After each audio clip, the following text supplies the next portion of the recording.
Selamat pagi semuanya. Salam sejahtera untuk kita semua. Yang terhormat Bapak dan Ibu Guru serta teman-teman terkasih.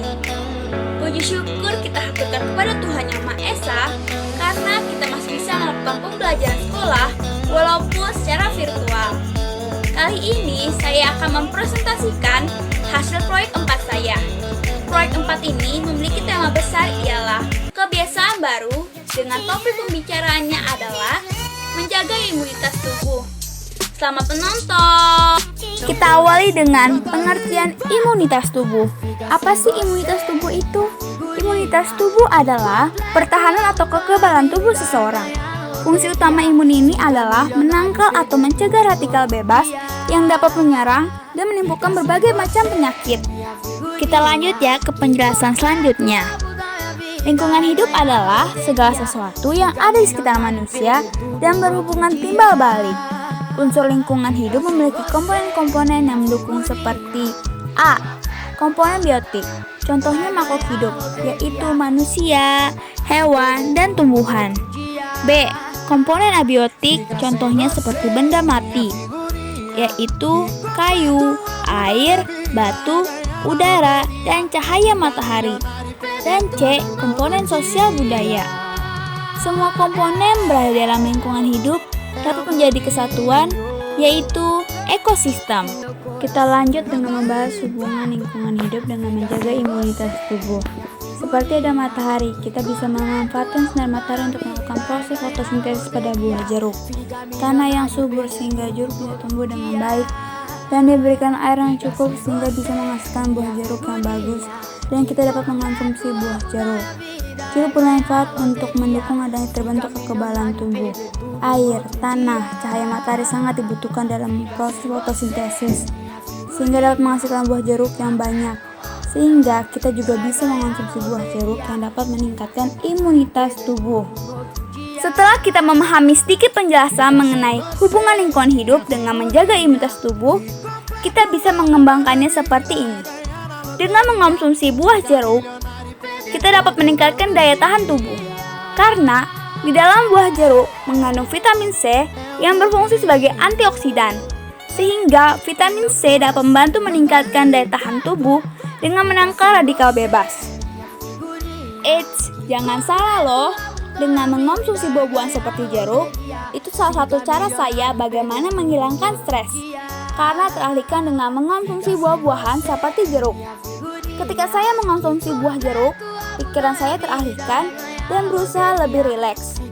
Menurut penelitian, vitamin C bisa membuat kadar kortisol atau hormon stres kembali normal, sehingga stres bisa diredakan dan tentunya dapat memperkuat imunitas tubuh.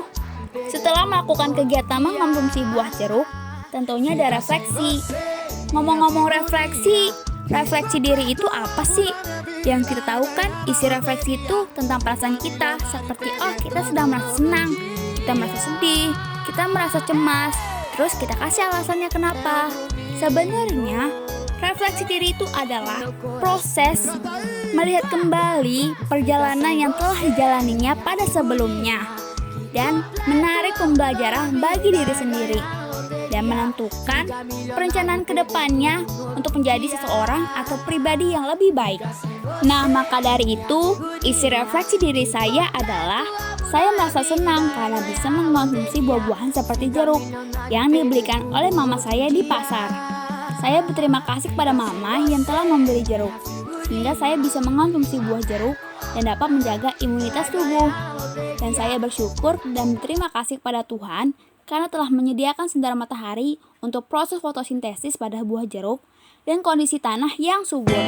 Hanya mengonsumsi buah-buahan seperti jeruk, itu tidak cukup untuk meningkatkan imunitas tubuh, harus diimbangi dengan berolahraga. Ini saya berikan contoh aktivitas fisik yang dapat dilakukan di rumah. Aktivitas ringan adalah suatu kegiatan yang memerlukan sedikit tenaga atau energi. Contohnya bisa meliputi menonton televisi, mencuci piring, belajar di sekolah, dan berjalan kaki. Di sini, aktivitas ringan yang saya lakukan yaitu melipat baju. Melipat baju bermanfaat untuk melatih motorik kasar dan halus. Motorik kasar ialah gerakan yang menggunakan hampir seluruh otot besar anggota tubuh. Sedangkan motorik halus ialah gerakan yang menggunakan otot kecil serta koordinasi mata dan tangan. Manfaat lainnya yaitu membuat anak menjadi rajin karena terbiasa.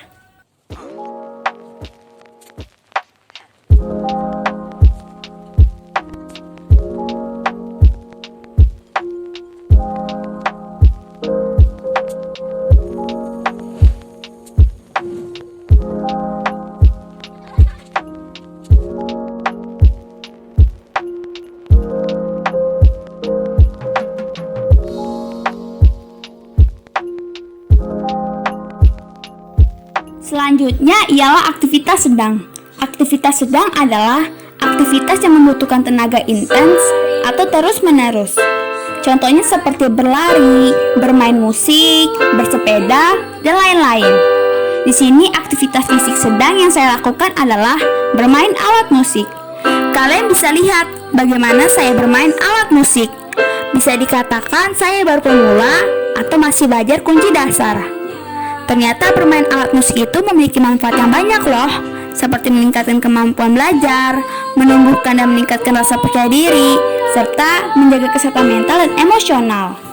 Selanjutnya ialah aktivitas fisik berat. Aktivitas fisik berat adalah aktivitas fisik yang membutuhkan kekuatan dan energi yang banyak, sehingga terjadi pembakaran kalori yang mengakibatkan keluar keringat. Contohnya meliputi bermain sepak bola, bola voli, bola basket, senam aerobik, fitness, dan lain-lain. Di sini, aktivitas fisik berat yang saya lakukan adalah senam irama.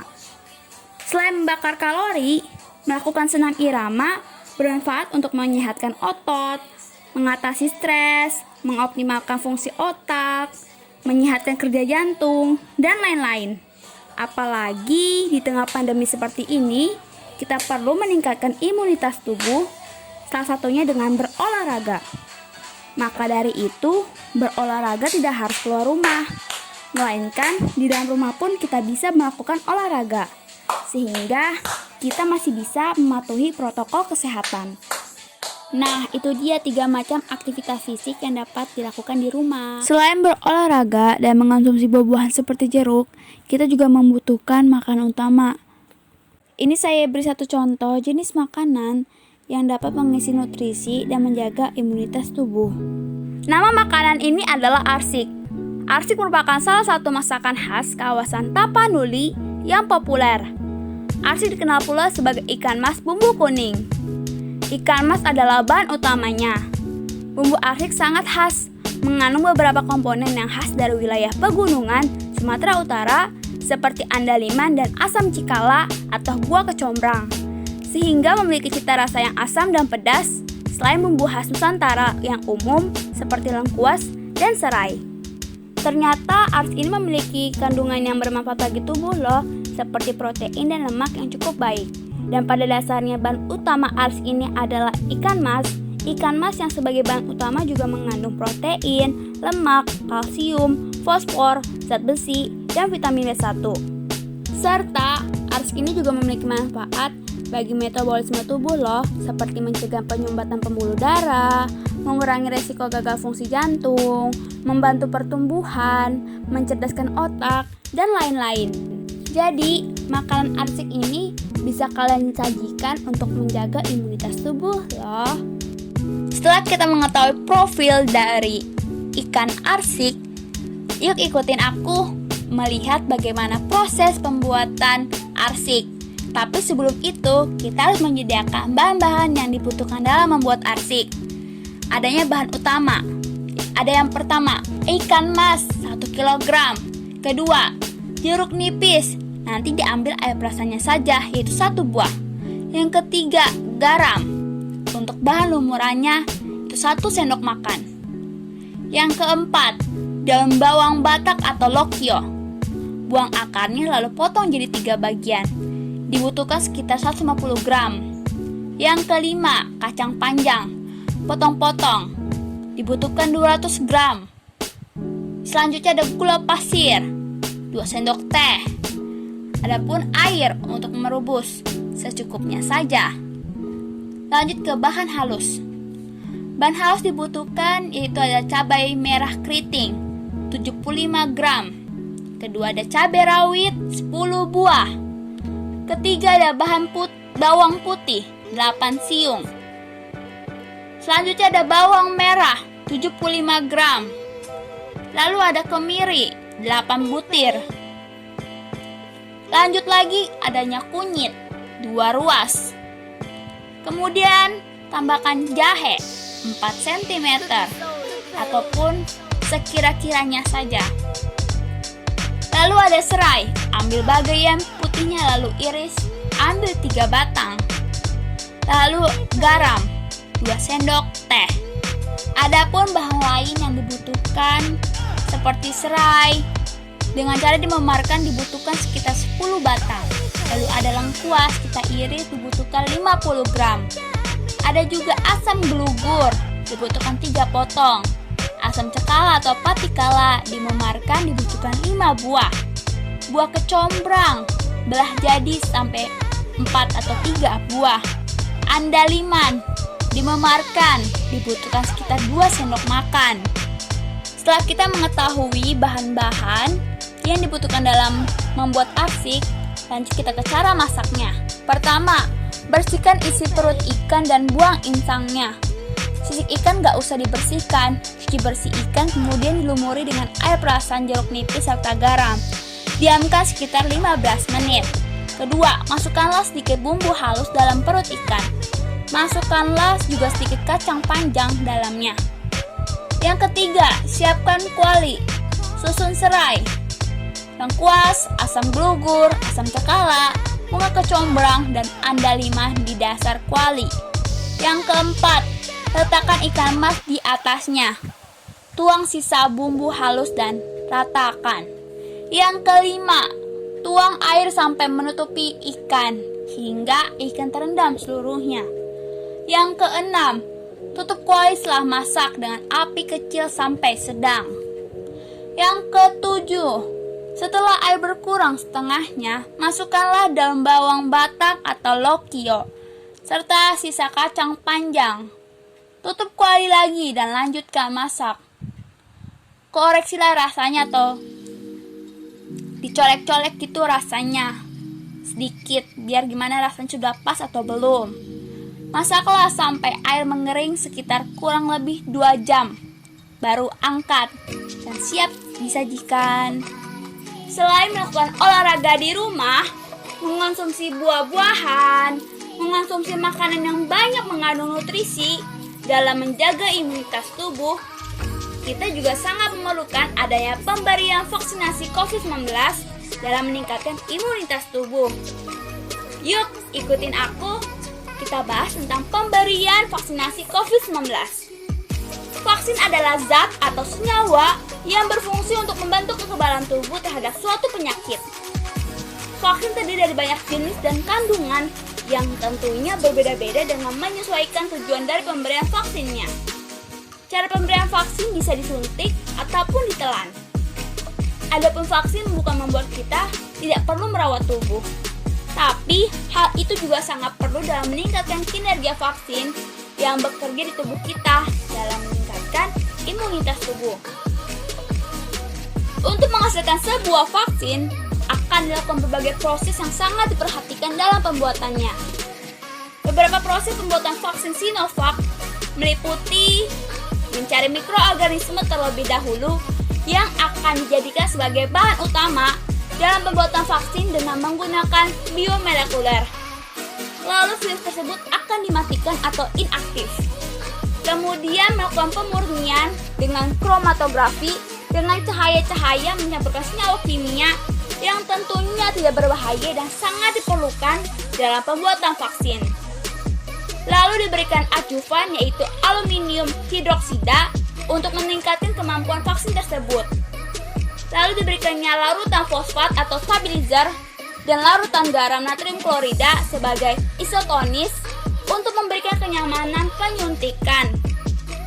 Tentunya ini garam yang memenuhi standar pharmaceutical. Kemudian dilakukanlah uji praklinis. Uji praklinis bertujuan untuk melakukan suatu uji yang dilakukan pada hewan coba dan pada bahan biologi lainnya seperti kultur jaringan dan kultur biakan kuman, dengan tujuan untuk membuktikan kebenaran khasiat dan keamanan secara ilmiah terhadap suatu bahan atau zat yang diduga berkhasiat obat. Salah satunya pada tikus, yang termasuk kelompok mamalia, karena hampir 95% laboratorium menggunakan tikus sebagai bahan percobaannya. Karena hewan ini memiliki struktur tubuh yang mudah dipahami, serta memiliki karakter biologis dan tingkah laku yang mirip dengan manusia. Selain itu, struktur gennya pun mirip dengan manusia, sehingga hasil percobaannya menggunakan tikus menjadi lebih akurat jika ingin disesuaikan dengan manusia. Setelah dilakukan uji praklinis, kita lanjut ke uji klinis 1. Uji klinis 1 dilakukan untuk pengujian keamanan dan imunogenisitas vaksin pada beberapa orang. Setelah selesai uji klinis 1, lanjut lagi ke uji klinis 2, yang dimaksudkan untuk memantau keamanan vaksin, potensi munculnya efek samping, respon imun, menentukan dosis optimal. Lalu uji klinis 3. Uji klinis 3 bertujuan untuk melihat efikasi vaksin dalam mencegah penyakit yang ditargetkan dan pengamatan lebih jauh tentang keamanan vaksin dengan melibatkan populasi yang lebih dari sekitar 100.000 lebih. Jika sudah dilakukan uji klinis, vaksin dapat diproduksi secara massal dengan catatan bahwa hasil dari uji klinis 1, 2, dan 3 tidak menandakan bahwa vaksin tersebut tidak berbahaya. Bila berbahaya, maka akan dilakukan pengujian ulang. Ini saya ambil bersumber dari Awal Dokter oleh Dr. Nadia Elena Pamuji. Biasanya, efek samping yang akan didapat akan berbeda-beda. Di antaranya akan mengalami yang pertama, adanya rasa nyeri lokal. Nyeri lokal merupakan rasa nyeri yang terjadi pada area atau bagian yang disuntik. Rasa nyeri ini dapat hilang setelah beberapa waktu selang. Yang kedua, adanya rasa nyeri otot.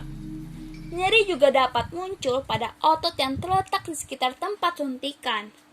Misalnya, saat suntikan dilakukan di tangan, nyeri akan muncul pada otot tangan. Yang ketiga, adanya pembengkakan. Pembengkakan biasanya terjadi di area suntikan vaksin. Pembengkakan juga dapat disertai dengan kemerahan. Pembengkakan dapat hilang setelah beberapa hari. Ada juga reaksi sistemik, misalnya pegal-pegal kemudian demam ringan. Tapi itu sangat kecil karena vaksin yang tiba ini atau vaksin Sinovac adalah vaksin yang inaktif. Jadi efek sampingnya itu jauh lebih kecil dari vaksin-vaksin yang menggunakan virus hidup ataupun dilemahkan.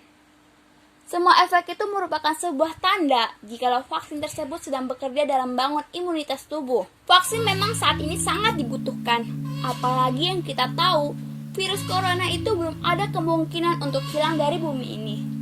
Dengan adanya vaksinasi pencegah virus tersebut, serta pola makan sehat, olahraga yang teratur, para atlet, olahragawan, dan masyarakat luas dapat memiliki imunitas tubuh yang tinggi. Setelah divaksinasi, tubuhnya akan menghasilkan antibodi, sehingga jika suatu saat terinfeksi COVID-19, gejalanya tidak akan berat dan dapat meningkatkan imunitas tubuh. Sehingga risiko terinfeksi COVID-19 itu semakin kecil. Vaksin mengandung antigen yang sama dengan antigen yang menyebabkan penyakit. Namun, antigen yang ada di dalam vaksin tersebut sudah dikendalikan, seperti dilemahkan atau dimatikan. Maka pemberian vaksin tidak menyebabkan orang menderita penyakit, seperti jika orang tersebut terpapar dengan antigen yang sama secara alamiah. Vaksinasi memperkenalkan antigen untuk memicu produksi antibodi yang spesifik dan bertahan lama. Antibodi yang spesifik dan kuat ini juga menandakan sistem kekebalan tubuh atau imunitas menjadi baik dalam melawan infeksi patogen atau organisme jahat. Meskipun demikian, COVID-19 dibuat secara cepat, kira-kira 12-18 bulan. Lamanya waktu yang dibutuhkan dalam proses pembuatan vaksin tersebut mengalahkan proses pembuatan vaksin yang dilakukan pada sebelumnya, yaitu 4 tahun. Waktu yang dibutuhkan itu terlalu cepat dalam pembuatan vaksin itu, sehingga saya berpikir apakah vaksin tersebut benar-benar aman dan teruji efektivitasnya. Walaupun sudah melalui proses pengujian awal sampai uji klinis 3 dan menunjukkan hasil efikasi dan efektivitas yang sudah memenuhi standar WHO, yang jika hasilnya lebih dari 50% itu dapat dan diperbolehkan untuk diproduksi dalam jumlah banyak. Kekhawatiran ini pun muncul dikarenakan beberapa catatan dalam sejarah. Salah satu contohnya sebuah vaksin flu babi yang disuntikan kepada anak-anak di Amerika Serikat pada tahun 1976 itu gagal, sehingga menyebabkan anak-anak tewas terbunuh akibat vaksin tersebut. Kita bisa bayangkan, proses pembuatan vaksin tersebut itu saja yang sudah membutuhkan waktu yang sangat lama ataupun sangat lama, dan dilakukan berbagai proses pengujian saja gagal. Apalagi dengan vaksin yang membutuhkan waktu sekitar 18 bulan, keraguan dan kekhawatiran pasti ada, mengingat tidak ada yang sempurna.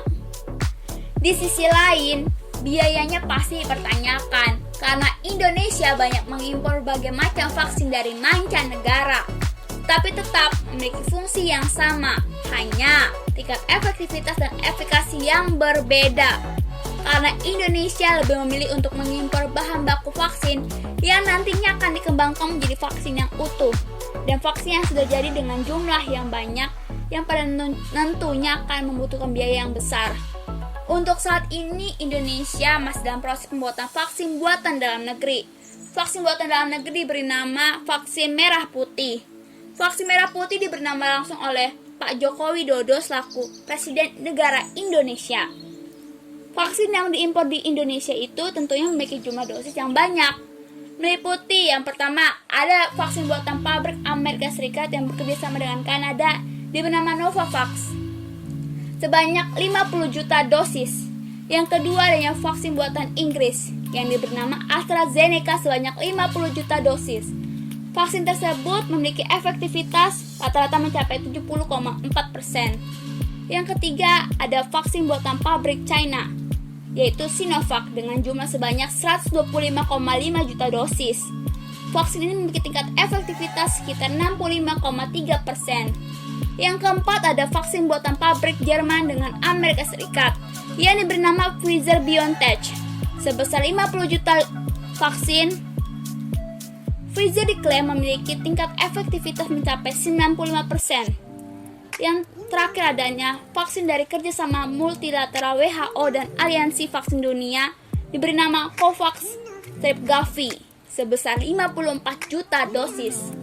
Untuk menggratiskan seluruh vaksin, Menteri Keuangan Sri Mulyani menghitung kebutuhan biaya pengadaan vaksin dan program vaksinasi mencapai lebih dari 74 triliun, dan vaksin akan diberikan secara gratis bagi seluruh masyarakat Indonesia. Melakukan pengadaan itu pastinya dimulai dengan bernegosiasi dengan negara pengekspor bahan baku vaksin yang mau kita impor. Di dalam negosiasi ini, kedua negara atau lebih akan membicarakan biaya yang akan keluar untuk membeli bahan baku vaksin dan vaksin yang sudah jadi. Kualitas atau tingkat efektivitas yang terdapat dalam vaksin tersebut juga ikut dibicarakan. Rencana untuk mendatangkan vaksin seperti tanggal, hari, jam, dan volume bahan baku yang diimpor. Setelah bernegosiasi selesai dan kedua negara atau lebih itu setuju dan deal, bahan baku vaksin akan diproduksi dan siap diekspor pada negara impor. Impor vaksin dibebaskan dari bea masuk dan dilakukan proses pengiriman dengan memerhatikan keadaan dari vaksin tersebut dapat terjaga. Suhunya tidak lebih atau kurang dari ketentuan yang ada. Setelah sampai di tempat tujuan, akan dilakukan pembayaran di muka dengan memerhatikan protokol kesehatan, yaitu memakai masker, menjaga jarak, dan mencuci tangan setelah menyentuh apapun. Serta jangan lupa akan dilakukan pemeriksaan kembali. Kemudian, barang tersebut akan dilakukan pengemasan oleh Bio Farma dan meminta perizinan kepada BPOM untuk siapa dan boleh diedarkan kepada seluruh masyarakat. Dari sisi distribusinya, jika harus jaga dengan suhu 2-8 derajat Celcius, infrastruktur vaksin Sinovac sudah siap baik di puskesmas maupun dinas kesehatan provinsi, dan vaksin siap diedarkan. Indonesia membeli bahan baku vaksin karena agar Indonesia dapat mengembangkan tidak perlu membeli vaksin yang sudah jadi, yang tentunya vaksin yang sudah utuh itu memiliki harga yang sangat melonjak tinggi. Semua penjelasan yang saya jelaskan tadi dapat kita rangkum menjadi kesimpulan. Conclusion: public concern is reasonable because each person has a different view of being vaccinated COVID-19. The action the government has been taken for the COVID-19 vaccination needs to be appreciated that we will accept the vaccine in support of exposure to the coronavirus. The corona vaccine is already undergoing a variety of process, ranging from production to vaccine production and demonstrated results as being standardized by WHO. The effectiveness and safety of vaccines certainly has been proven safe, but it is less than guaranteed the increased immunity when it is not equipped with healthy exercise and diet.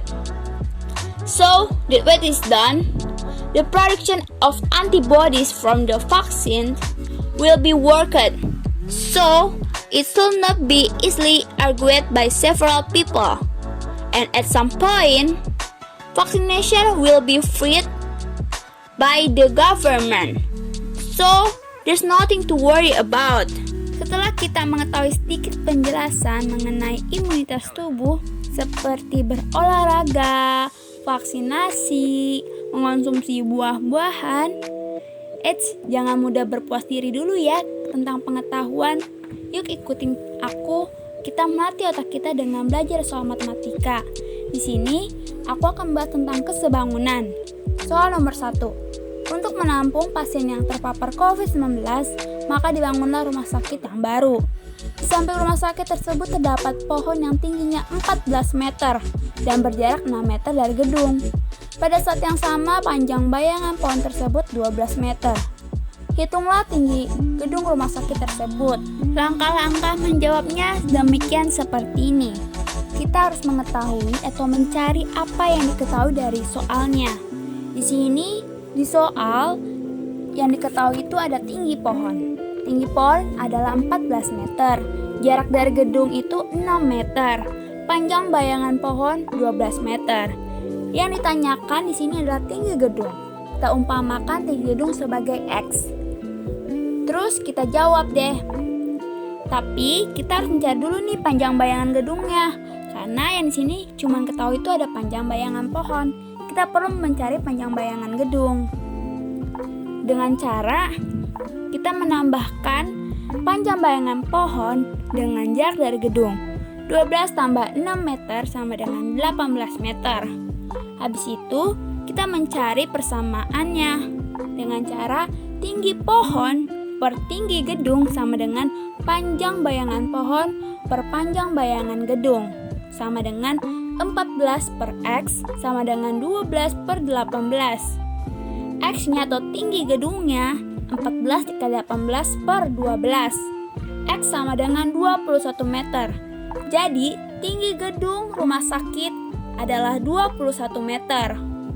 Dalam mencari persamaan harus sejajar seperti tinggi pohon per tinggi gedung. Jangan tinggi pohon per panjang bayangan pohon, karena itu berbeda. Kalau tinggi ya tinggi, kalau panjang ya panjang. Jadi biar sama dan hasilnya itu akurat. Lanjut ke nomor 2. Ini masih tentang kesebangunan ya. Soalnya, Andi ingin mengukur lebar sungai tanpa harus menyeberangi sungai. Untuk itu ia membuat beberapa patok A, B, C, dan D seperti terlihat pada gambar. Bantulah Andi untuk menemukan lebar sungai tersebut. Langkah-langkah menjawabnya demikian seperti ini. Yuk kita lihat gambarnya. Di situ kan ada pohon. Pohon itu kita umpamakan seperti huruf E. Habis itu kita cari apa aja yang diketahui dari gambar tersebut. AB sama dengan 9 meter. AC sama dengan 5 meter, CD 12 meter. Baru kita bikin persamaannya. EA per EC sama dengan AB per CD.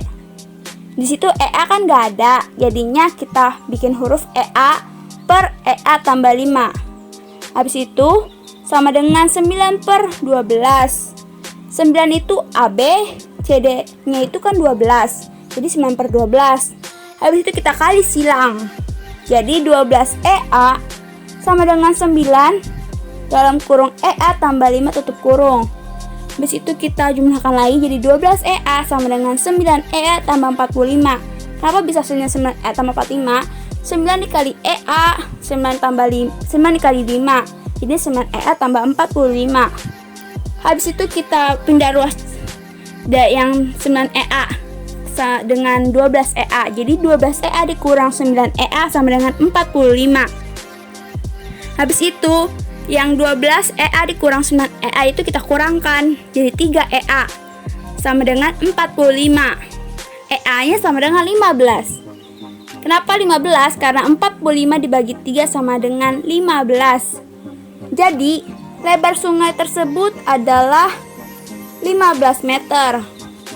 Adanya keberagaman bangsa Indonesia, baik suku bangsa, agama, ras, dan antar golongan, berpotensi menimbulkan masalah atau konflik yang dapat merugikan bagi keberadaan bangsa dan negara Republik Indonesia.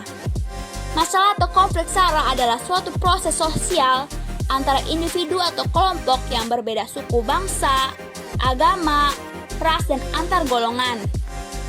SARA yang salah satu pihak merasa lebih tinggi dan tidak menghargai pihak lain, sehingga berusaha menyingkirkan pihak lain dengan menghancurkan atau membuatnya tidak berdaya. Konflik yang bersifat SARA harus dicegah agar tidak sampai terjadi, karena jika sampai terjadi maka kerugiannya baik secara individual, masyarakat maupun bangsa dan negara sangat fatal. Nah, di sini kita akan bahas bagaimana upaya mencegah terjadinya SARA di lingkungan sekolah. Kenapa di lingkungan sekolah? Karena lingkungan sekolah itu lingkungan yang dekat dengan kita. Kita yang masih seorang pelajar ini sangat dengan lingkungan sekolah. Adanya teman sekolah, guru-guru, setiap hari kita bersekolah, bercanda tawa, memerhatikan pembelajaran, pasti tentunya terjadi di lingkungan sekolah. Kita dapat mengatasi upaya pencegahan terjadinya SARA di lingkungan sekolah itu seperti yang pertama, berbicara menggunakan bahasa Indonesia antar teman agar lebih dekat dan mudah dimengerti.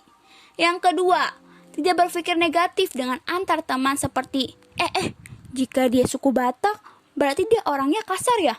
Kayak gitu. Yang ketiga, berteman dengan siapa saja tanpa memandang agama apa yang ia yakini dan warna kulit apa yang ia miliki. Dan yang terakhir, tidak menyinggung keadaan ekonomi teman yang dimiliki. Apa itu seni patung?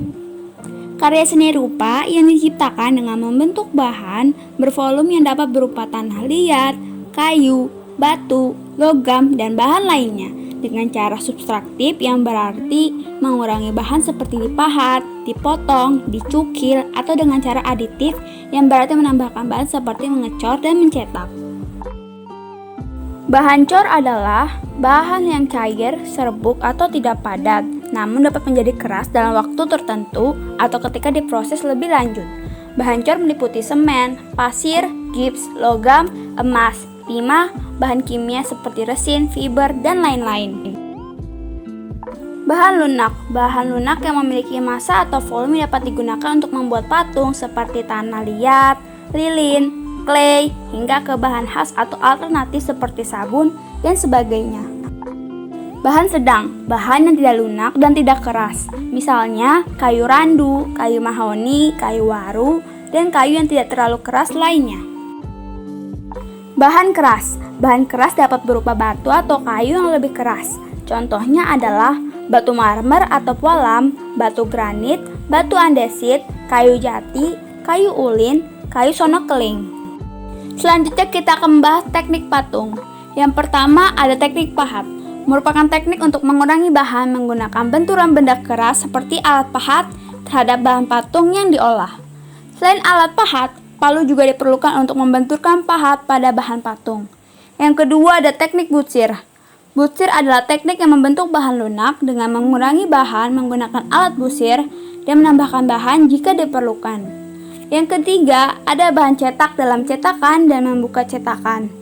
Teknik ini dapat digunakan untuk pembuatan karya patung yang bentuk dan ukuran sama dalam jumlah banyak. Yang keempat, ada teknik susun. Teknik susun adalah cara pembuatan patung dengan jalan menyusun ban dari bawah menuju ke atas hingga menjadi bentuk yang diinginkan. Titik penyusunan bahan ini dapat dilakukan dengan cara merekatkan bahan menggunakan lem, patri, las, ataupun lepa. Nah, itu dia sedikit pemahaman mengenai apa itu patung. Selanjutnya aku akan membuat patung figuratif yang berarti patung merupakan tiruan dari bentuk alam seperti manusia, binatang, dan tumbuhan. Dan dapat dikatakan patung ini nyata dan perwujudannya tidak hanya abstrak ataupun mengawang-awang. Contohnya patung pahlawan, patung macan, ataupun yang lainnya.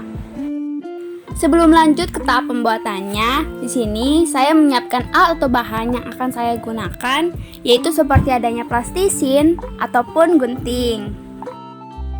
Lanjut ke tahap pembuatannya. Yang pertama yang harus kita lakukan adalah menemukan ide. Yang kedua, setelah menemukan ide, kita membutuhkan bahan atau alat yang akan kita gunakan dalam membuat patung seperti bahan atau alat yang saya sebutkan tadi sebelumnya. Yang ketiga, baru kita bisa memulai dalam membentuk sebuah patung yang kita akan buat. Di sini kalian bisa lihat bagaimana proses saya membuat patung. Menurut saya itu cukup simpel karena fun fact-nya saya membuat patung itu hampir mengcopy semua video yang ada di YouTube. Beberapa video saya ambil dan saya mengikuti bentuk-bentuk yang ada di video tersebut. Jadi saya masih kurang kreatif untuk menemukan ide-ide dalam membuat patung yang saya buat sendiri.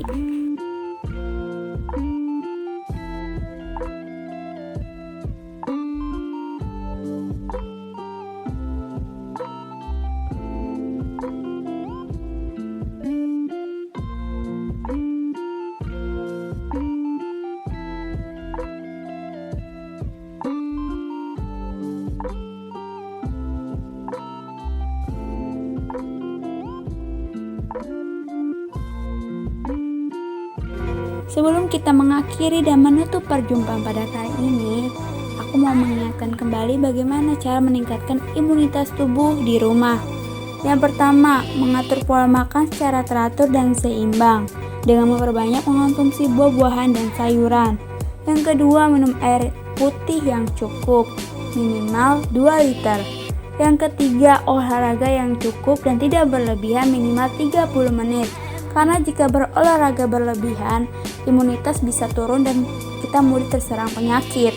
Yang keempat, setelah kita melakukan olahraga, menyentuh permukaan apapun, kita harus mencuci tangan menggunakan sabun ataupun sanitizer selama 20 detik agar kuman, virus, atau bakteri bisa hilang dari tangan ataupun tubuh kita. Yang kelima, itu adalah mengonsumsi vitamin C. Bisa berasal dari buah-buahan ataupun suplemen. Di sini yang biasa saya konsumsi itu adalah buah jeruk dan suplemen vitamin C ini. Setelah itu ada juga menjaga kebersihan rumah. Jika rumah bersih dan terawat, otomatis kita tidak mudah terserang penyakit dan juga seger, asri gitu lihatnya keadaan rumah. Habis itu juga ada menjaga kebersihan diri. Karena kalau kita mau meningkatkan imunitas tubuh, kita juga harus memulai dengan menjaga kebersihan diri. Mandi 2 kali sehari, menggosok gigi, keramas. Karena kalau kita tidak menjaga kebersihan diri, kita mulai terserang penyakit kulit dan ataupun penyakit lainnya. Harapan saya semoga penjelasan sekaligus presentasi proyek 4 saya dapat berkenan dan diterima oleh Bapak dan Ibu Guru serta teman-teman sekalian. Mohon maaf bila ada kesalahan kata ataupun kalimat, baik disengaja maupun tidak disengaja. Sekian dan terima kasih.